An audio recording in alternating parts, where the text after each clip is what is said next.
বছর পাড়ি দিয়ে কোন ব্রিজ দিয়ে কোরআন আপনার কাছে এসেছে, হাদিস আপনার কাছে এসেছে, শরিয়া আপনার কাছে এসেছে। সরওয়ার দু আলম সাল্লাল্লাহু আলাইহি ওয়াসাল্লাম হাদিসে বলেছেন, ইয়াহমিলু হাযাল ইলমা মিন কুল্লি খলফিন উদুলু ইয়ানফুনা আনহু তাহরিফাল গালিন ওয়া ইনতিহালাল মুবতিলিন ওয়া তা'ওয়িলাল জাহিলিন। 1400 বছর পাড়ি দিয়ে যে আইনের মাধ্যমে কোরআন আপনাদের কাছে এসেছে, 1400 বছর পাড়ি দিয়ে যে রাস্তার মাধ্যমে হাদিস আপনার কাছে এসেছে, সেই রাস্তার নাম কি? সরওয়ার দু আলম বলেন, আল্লাহ তাআলা প্রত্যেক যুগে যুগে এমন একদল আলেম তৈরি করে দেন, এমন একদল আলেম তৈরি করে দেন যারা পূর্ববর্তী প্রজন্ম থেকে ইলমকে তাদের কাঁধে বহন করেন, ইলমকে তাদের সিনায় নিয়ে আসেন, কোরআনকে তাদের সিনায় নিয়ে আসেন, হাদিসকে তাদের সিনায় নিয়ে আসেন, ফিকহকে তাদের সিনায় নিয়ে আসেন, আকীদাকে তাদের সিনায় নিয়ে আসেন, গোটা ইসলামের সব মালুমাতকে তাদের সিনায় নিয়ে আসেন। তারা তাদের পরবর্তী প্রজন্মের কাছে পৌঁছাই দেন, এরা তাদের পরবর্তী প্রজন্মের কাছে পৌঁছাই দেন, এরা তাদের পরবর্তী প্রজন্মের কাছে পৌঁছাই দেন।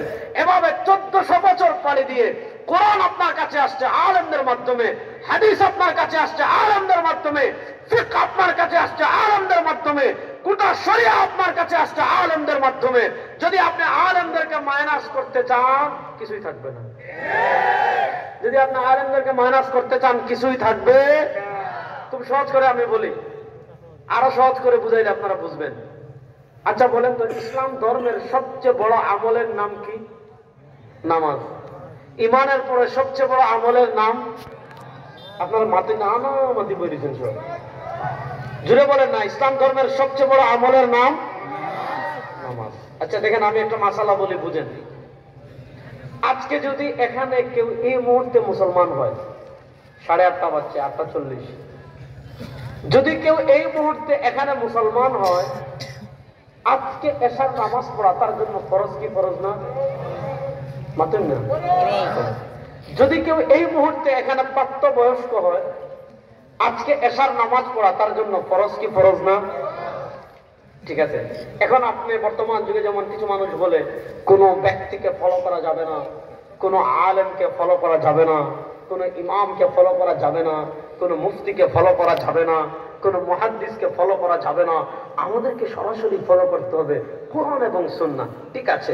এখন আপনি তাকে বললেন, খবরদার, কোন আলেমকে মানা যাবে না, কোন পীরকে মানা যাবে না, কোন শায়েখকে মানা যাবে না, কোন মুফতিকে মানা যাবে না, কোন মুহাদ্দিসকে মানা যাবে না, কোন ফকিহকে মানা যাবে না, আমাদেরকে দ্বীন শিখতে হবে, সরাসরি কোরআন সুন্নাহ পড়ে।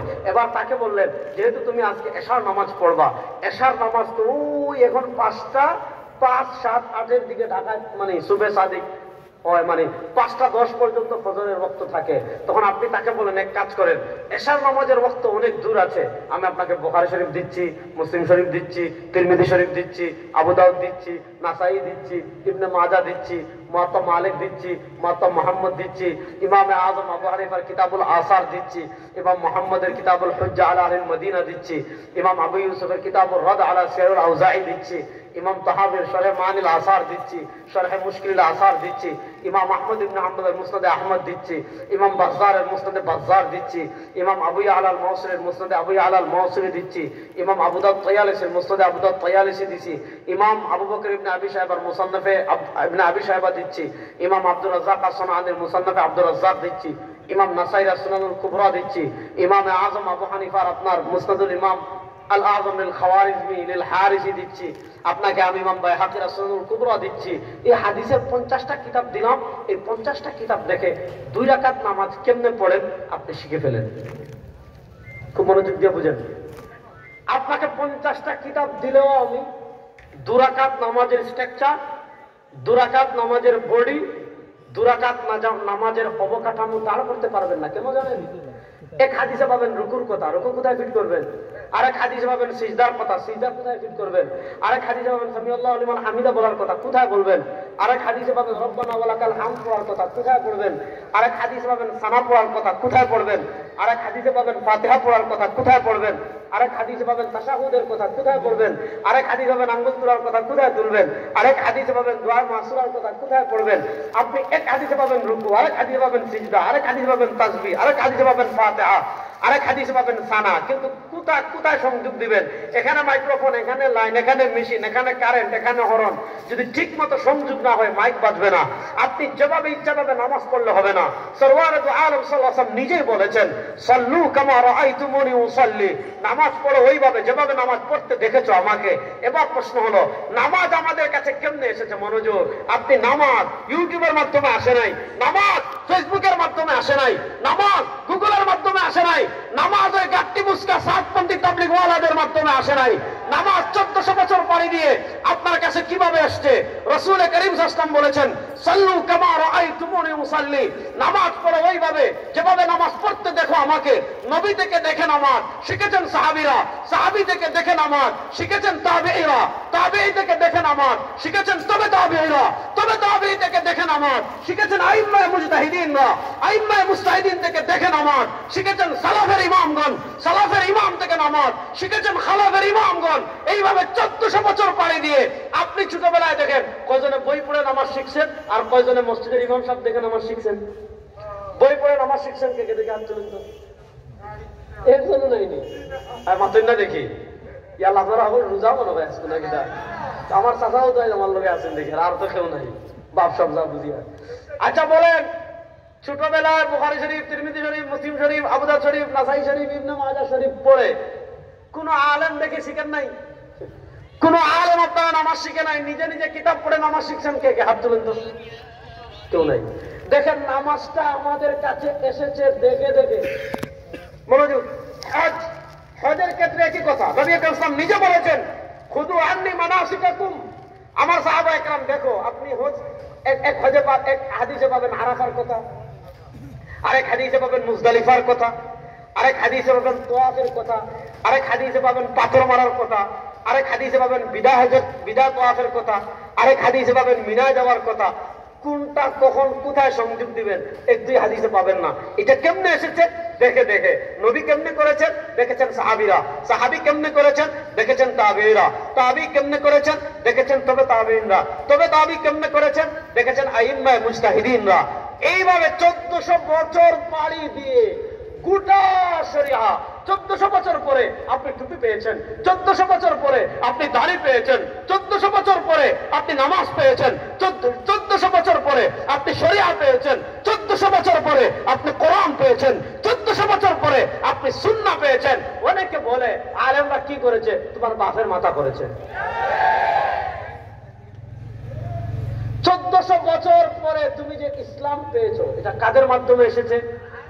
আমার কথা না। ইয়াহমিলু হাযাল ইলমা মিন কুল্লি খালাফিন উদুলু, ইয়াহমিলু হাযাল ইলমা মিন কুল্লি খালাফিন উদুলু। আল্লাহ তাআলা প্রত্যেক যুগে একদল ন্যায়পরায়ণ আলেম তৈরি করেন। ইয়ানফুনা আনহু তাহরিফাল গালিন, দিন নিয়ে যারা বাড়াবাড়ি করে তাদের বাড়াবাড়ির কবল থেকে তারা দিনকে হেফাজত করেন।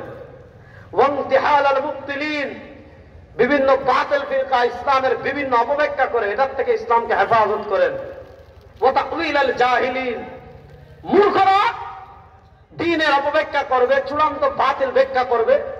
এই সব কিছু থেকে দ্বীনকে হেফাজত করে কেউ ডান থেকে ইসলামে কালেমা লাগানোর চেষ্টা করে, কাদা লাগানোর চেষ্টা করবে, কেউ পিছন থেকে ইসলামে কাদা লাগানোর চেষ্টা করবে। ডান বাম সামন পিছন যে যেই জায়গা থেকে ইসলামের উপর কাদা লাগানোর চেষ্টা করবে, যে যেই জায়গা থেকে ইসলামের উপর আপনার কালিমা লেপনের চেষ্টা করবে, একদল আলেম আল্লাহ তাআলা তৈরি করে দিবেন।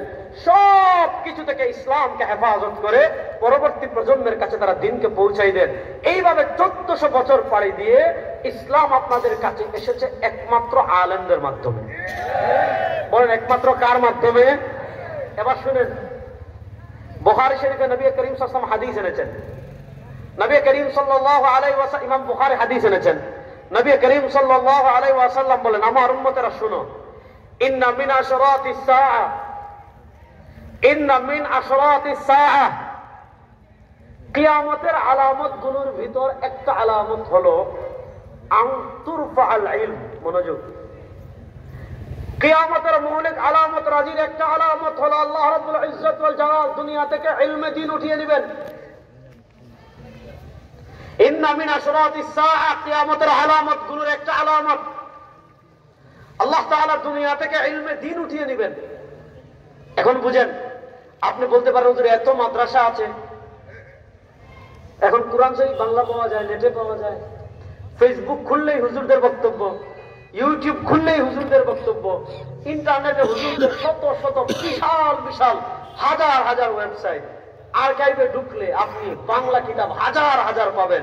এখন তাফসির ইবনে কাসির বাংলা পাওয়া যায়, মারিফুল কোরআন বাংলা পাওয়া যায়, আল ফিকহুল আকবার বাংলা পাওয়া যায়, ফতোয়া আলমগিরি বাংলা পাওয়া যায়। তাহলে এত এত বাংলা বই থাকতে, এত এত আরবি বই থাকতে, আরে আমাদের ইমাম এক একটা লাইব্রেরিতে ঢুকলে মাথা নষ্ট হয়ে যায়।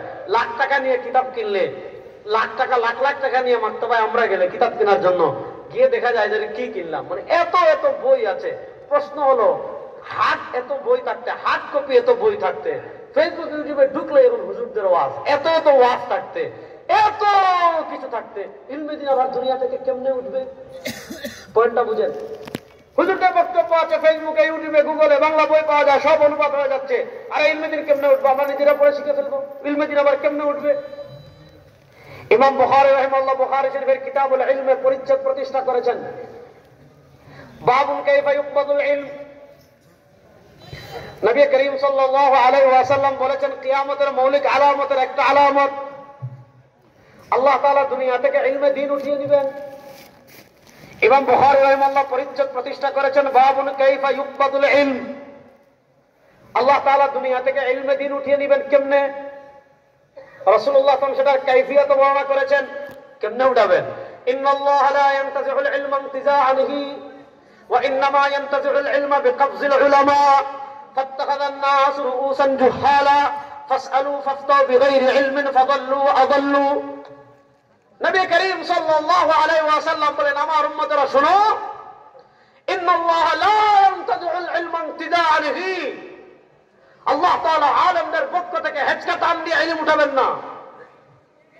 আমার চাচাজি রাত্রে ঘুমাইছেন, সিলেট দয়াবীর মাদ্রাসার মুফতি মাশায়েখুল হাদিস, একদম ফারিগ হওয়ার পর থেকে এখন পর্যন্ত আছে, আলহামদুলিল্লাহ বলেন। উনি একদিন রাত্রে ঘুমাইছেন, আর ঘুম থেকে উঠে দেখবেন এত বছর যা পড়ছি পড়াইছি সব ভুল গেছি, আউট পাউরি গেছি। আল্লাহ তাআলা এইভাবে ইলমে দ্বীন উঠাবেন না যে আল্লাহ আমাদের মোবাইলে যেমন ফরম্যাট দিলে, সফটওয়্যার আপডেট দিলে সব ডিলিট হয়ে যায়। আল্লাহ তাআলা দুনিয়া থেকে ইলমে দ্বীন আলেমদের পক্ষ থেকে হেঁচকা টান মেরে উঠাই দিবেন না যে সব ভুলে গিয়েছেন। তাহলে আল্লাহ তাআলা আলেমদের পক্ষ থেকে যদি হেঁচকা টান দিয়ে ইলমে দ্বীন না উঠান, আল্লাহ রাব্বুল ইজ্জত ওয়াল জালাল দুনিয়া থেকে ইলমে দ্বীন কেমনে উঠাবেন? ওয়া ইন্নামা ইয়ানতাজিউল ইলমা বিকবজিল উলামা, আল্লাহ তাআলা দুনিয়া থেকে ইলমে দ্বীন উঠিয়ে নেবেন আলেমদেরকে উঠিয়ে নেওয়ার মাধ্যমে। যত বড় বড় আলেম থাকবেন, কোরআন হাদিসের অভিজ্ঞ বড় বড় মুফতি মুহাদ্দিস ফকিহ যারা থাকবেন, সব আলেমরা একের পরে একের পরে একের পরে একের পরে একের পরে একের পরে দুনিয়া থেকে চলে যাবেন। ফাত্তাখাযান নাস রুউসান জুহালা, মানুষ মুরব্বি মানবে ওয়াসিফ রে, মুরব্বি মানবে তোমার মুআজ রে, সাহাদা যে কইতেছি দাঁড়ান সবর করেন। এরপরে মানুষ মুরব্বি মানবে আপনার এরকম মূর্খ যাদেরকে বম মারলেও এক পৃষ্ঠা হাদিস শুদ্ধ করে পড়তে পারবে না। ফাত্তাখাযান নাস রুউসান জুহালা, মানুষ শায়েখ মানবে মূর্খদেরকে, তাদের কাছে গিয়ে ফাসআলু প্রশ্ন জিজ্ঞাসা করবে কোরআনের হাদিসের ফিকহের, ফাফতাউ বিগাইরি ইলমিন, তারা রায় দিবে ইলম ছাড়া, মাশওয়ারা দিবে ইলম ছাড়া, ফতোয়া দিবে ইলম ছাড়া, তাবলীগ চালাইবে ইলম ছাড়া, মুরব্বি হবে ইলম ছাড়া, ইজতেমায় নেতৃত্ব দিবে ইলম ছাড়া। আল্লাহ নবী বলেন ফাদাল্লু, এরা পথভ্রষ্ট, ওয়াদাল্লু, তাদেরকে যারা অনুসরণ করবে এদেরকে এরা পথভ্রষ্ট বানাবে।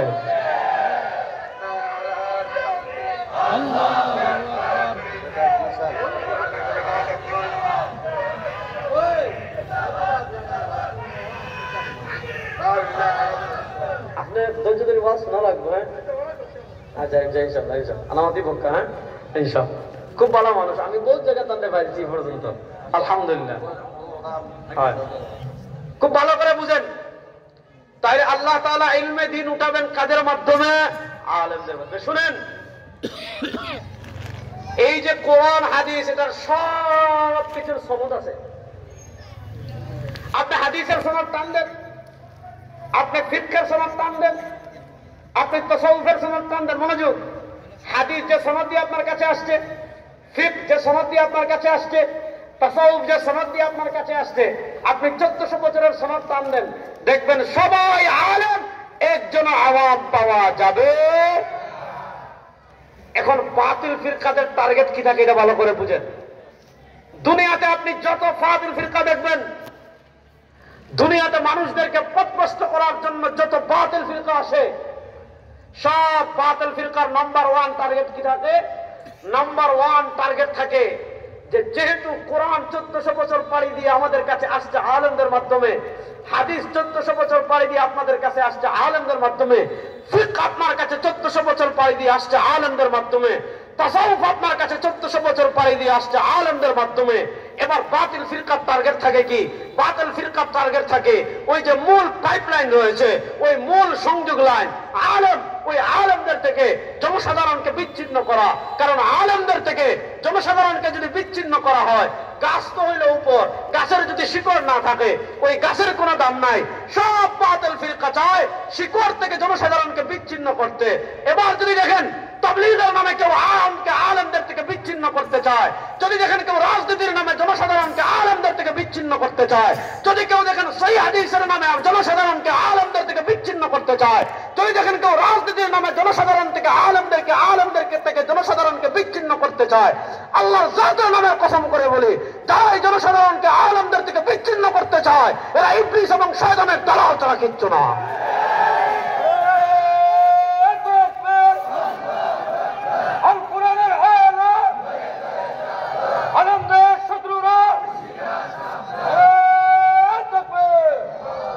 আরো সহজ করে আমি বুঝাই তাহলে বুঝবেন। আপনাদের এলাকায় গাঙ্গো থাকি বালু তুলেননি? না করেন, দেখুন আপনাদের এলাকার গাঙ্গো থাকি বালু তুলেননি? সিলেটি ভাষায় হয়ে রোহার বাদেও মাত্রায় না পালা আমাকে বলেছি। আমাদের এলাকায় কি নদী থেকে বালু তুলে না? তুলে। আপনি দেখবার নদী হইল 2 কিলোমিটার দূরে, বালি আনতো আপনার দালালপুর, মনে করেন একটু দূর আছে। এখন কিতা করে, গাঙ্গর কারকল লগে স্টিমারের লগে একটা পাইপ লাগায়, ফাইবার লগে গিয়ে আরেকটা সংযোগ হয়, ও ফাইবার লগে আরেকটা সংযোগ হয়, ওই ফাইবার লগে আরেকটা সংযোগ হয়, ওই ফাইবার লগে আরেকটা সংযোগ হয়, সংযোগ ওইয়া ওইয়া ওইয়া ওইয়া ওইয়া ওইয়া ওইয়া ওইয়া 5 কিলোমিটার দূরে আয়। এখন মনে করেন সে পাইপ লাগাইছে স্বর্ণ দিয়া, পাইপ লাগাইছে রূপা দিয়া, পাইপ লাগাইছে দুনিয়ার সবচেয়ে দামি পাথর দিয়া, কিন্তু এক লাগাত একটা পাইপের সংযোগ নাই, সব হইল স্বর্ণ। কিন্তু এক লাগাত সংযোগ যদি বিচ্ছিন্ন হয় বালিয়াই বলি না, বালিয়াই বলি। কারেন্টের অফিস মনে করো শেরপুর, বিদ্যুৎ আইতো অন কি লাইন টানি টানি টানি টানি টানি টানি টানি টানি ও পর্যন্ত আনে কি আনে না? আনে। সব লাইন লাগাইছে দুনিয়ার সবচেয়ে দামি লাইন, কিন্তু এক লাগাত যদি খাতা থাকে কারেন্ট আইব নি? তাহলে এবার বুঝলেন শেরপুর থেকে 4 কিলোমিটার দূরে বালু আনতে হলে সংযোগ লাগে, 10 কিলোমিটার দূরে যদি বিদ্যুৎ আনতে হয় সংযোগ লাগে। 1400 বছর পাড়ি দিয়ে গাড়া হেরা পর্যন্ত আপনি কেমনে পৌঁছাবেন? 1400 বছর পাড়ি দিয়ে আলিয়া মাতমান্তরা কুম পর্যন্ত আপনি কেমনে পৌঁছাবেন? 1400 বছর পাড়ি দিয়ে আপনি মদিনা ওয়ালা পর্যন্ত কেমনে পৌঁছাবেন? 1400 বছর পাড়ি দিয়ে আপনি কামলি ওয়ালা পর্যন্ত কেমনে পৌঁছাবেন? আপনি আলেমদেরকে জিজ্ঞাসা করেন, তারা আপনাকে হাদিসের সংযোগ 1400 বছর করে দিবেন। তিনি বলবেন আমি পড়েছি তার কাছে, তিনি পড়েছেন তার কাছে, তিনি পড়েছেন তার কাছে, তিনি পড়েছেন তার কাছে, এইভাবে মদিনা ওয়ালা পর্যন্ত তার সংযোগ আছে। আপনি ফিকহের ক্ষেত্রে যান, 1400 বছর পাড়ি দিয়ে আলেমরা মদিনা ওয়ালা পর্যন্ত আপনাকে সংযোগ করে দিবেন। আপনি তাসাউফে যান, 1400 বছর পাড়ি দিয়ে মদিনা ওয়ালা পর্যন্ত আলেমরা আপনাকে সংযোগ করে দিবেন। সুতরাং ইসলাম বুঝতে হলে, সহি ইসলাম পেতে হলে আলেমদের কোনো বিকল্প। এবার একটা জিনিস ভালো করে খেয়াল করেন, আরেকটা ব্যাখ্যা করতে আরো সহজে বুঝবেন। আল্লাহ নবী সাল্লাল্লাহু আলাইহি ওয়াসাল্লাম বলেছেন, আল্লাহ তাআলা দুনিয়া থেকে ইলমে দ্বীন উঠিয়ে নেবেন। ওয়া ইন্নামা ইয়ানতাজিউল ইলমা বিকবজিল উলামা, আল্লাহ তাআলা দুনিয়া থেকে ইলমে দ্বীন উঠিয়ে নেবেন আলেমদের মাধ্যমে। আলেম কারা? আপনার 7 সবর ফাটি হইয়া তাবলীগে চিল্লা দিলা, তাবলীগে কি দিলা? এক চিল্লা দিলা অথবা 1 সাল লাগাইলা। আচ্ছা বলেন, তাবলীগে যদি কেউ 1 সাল লাগায় কিছু জিনিসে হিকব কি হিকব না? আল্লাহ রে, সিলেটি মানুষ তুইলা আমার লোক অত রাগ করার কথা না। সে কিছু জিনিস শিখব কি শিখতো না? আচ্ছা, একজনে বাংলা 100টা বই ডাউনলোড করছে। এই ফিতনাটা মডার্ন ফিতনার কথা বলতেছি, ভালো করে বুঝেন। মনে করেন তাফসীর ইবনে কাসির এখন বাংলা পাওয়া যায়, পড়ছে। মারিফুল কোরআন বাংলা পাওয়া যায়, পড়ছে। তাওজিহুল কোরআন বাংলা পাওয়া যায়, পড়ছে। শেখুল হিন্দ বাংলা হয়ে গেছে, পড়ছে। আপনার লোক কোরআন শরীফের আমাদের আকাবিরদের তো লেখা এখন সফাতুত তাফাসির বাংলা হয়ে গেছে। আচ্ছা, কেউ যদি তাফসিরের 5টা কিতাব বাংলা পড়ে নিজে নিজে, তার কিছু জিনিস শিক্ষা হইব কি হইব না? হইব। হাদিসের বুখারী, তিরমিজি, আবু দাউদ, নাসাঈ, ইবনে মাজাহ এগুলো তো বাংলা পাওয়া যায়, সে পড়েছে। ফিকহের আপনার কুদুরি শরীফ, হেদায়া শরীফ, নুরুল হুদা শরীফ, তারপরে আপনার মনে করেন ফতোয়া আলমগীরি শরীফ, এগুলো তো বাংলা পাওয়া যায়, সে পড়ছে। আকীদার 2-4টা বই পড়ছে। আল ফিকহুল আকবার বাংলা পাওয়া যায়, পড়ছে। আল ফিকহুল আবসাত বাংলা পাওয়া যায়, পড়ছে। আকীদাতুত তাহাবী বাংলা পাওয়া যায়, পড়ছে। ইমাম মনে করেন ইমাম মাতুরিদির কিতাবুত তাওহীদ পড়ছে। ইমাম বাইহাকির আল ইতিকাদ ওয়াল হিদায়াহ ইলা সাবিলির রাশাদ পড়ছে। তার কিছু জিনিস জানা হইব কি হইব না? এখন প্রশ্ন হলো, যদি কেউ নিজে নিজে পড়ে কিছু ইলম অর্জন করে, নিজে নিজে কেউ 10-20টা 50টা 100টা কিতাব পড়ে, তারও কিছু জ্ঞান অর্জন হবে, তারও কিছু জানা হবে। নিজে নিজে কেউ 1000টা কিতাব পড়েছে, তারও কিছু জানা হবে। নিজে নিজে কেউ 500টা কিতাব পড়েছে, তারও কিছু জানা হবে। নিজে নিজে কেউ 600টা কিতাব পড়েছে, তারও কিছু জানা হবে। নিজে নিজে কেউ 700টা কিতাব পড়েছে, তারও কিছু জানা হবে। এবার প্রশ্ন হলো, নিজে নিজে বই পড়ে কেউ যদি কিছু জানে, সে শরিয়ার মাপকাঠিতে তাকে আলেম বলা যাবে কিনা? শরিয়ার মাপকাঠিতে সে আলেম হিসাবে গণ্য হবে কিনা? শরিয়ার মাপকাঠিতে সে ফতোয়া দেওয়ার যোগ্য হবে কিনা? শরিয়ার মাপকাঠিতে সে মানুষের ইমামতির যোগ্য হবে কিনা? শরিয়ার মাপকাঠিতে সে মানুষকে দ্বীনের মাসআলা বলার যোগ্য হবে কিনা? প্রশ্ন হলো, আলেম হলে মাপকাঠি কি? আলেম হওয়ার ক্যাটাগরি কি? দ্বীনে ইলম শিখে আলেম হওয়ার মানদণ্ড কি? শুনেন, আলেম হওয়ার পদ্ধতি মাত্র একটা। আলেম হওয়ার পদ্ধতি মাত্র, বলেন না, আলেম হওয়ার পদ্ধতি মাত্র, জোরে বলেন, আলেম হওয়ার পদ্ধতি মাত্র। সেটা হাদিসে আসছে। ইমাম বুখারী শরীফের কিতাবুল ইলমের তরজমাতুল বাবে হযরত আব্দুল্লাহ ইবনে আব্বাস রাদিয়াল্লাহু তাআলা থেকে মাওকুফ সূত্রে এনেছেন। ইমাম দারিমি রাহিমাহুল্লাহ সুনানুদ দারিমিতে মারফু হাদিস এনেছেন। ইমাম আবু বকর ইবনে আবি শায়বা রাহিমাহুল্লাহ মুসান্নাফ ইবনে আবি শায়বা সাইয়্যিদুনা হযরত আব্দুল্লাহ ইবনে মাসউদ রাদিয়াল্লাহু তাআলা থেকে মাওকুফ সূত্রে এনেছেন। নবী করিম সাল্লাল্লাহু আলাইহি ওয়াসাল্লাম বলেন, আমার উম্মতেরা শুনো, মা ইউরিদুল্লাহু বিহি খায়রান, আল্লাহ তাআলা যার ভালো চান, আল্লাহ তাআলা যার কল্যাণ চান, তাকে ইউফাক্কিহু ফিদ্দীন, আল্লাহ তাকে দ্বীনের ফিকহ দান করেন, আল্লাহ তাকে দ্বীনের সমঝ দান করেন, আল্লাহ তাকে দ্বীনের বুঝ দান করেন, আল্লাহ তাকে দ্বীনের ইলম দান করেন। মা ইউরিদুল্লাহু বিহি খায়রা, আল্লাহ তার ভালো চান, আল্লাহ যার কল্যাণ চান, আল্লাহ যার ভালো চান, তাকে দ্বীনের ফিকহ দান করেন, দ্বীনের সমঝ দান করেন, দ্বীনের বুঝ দান করেন, দ্বীনের ইলম দান করেন। এবার প্রশ্ন হলো, আল্লাহ তো চাইলে দান করেন, সেই দান করার পদ্ধতি কি? সেই দান পাওয়ার পদ্ধতি কি? আপনি তাবলীগে 1 সাল লাগিয়েছেন? না। আপনি মাজারে খেদমত করেছেন? না। আপনি মাজারে পড়ে থেকেছেন? না। ইলম অর্জনের পথ মাত্র একটা।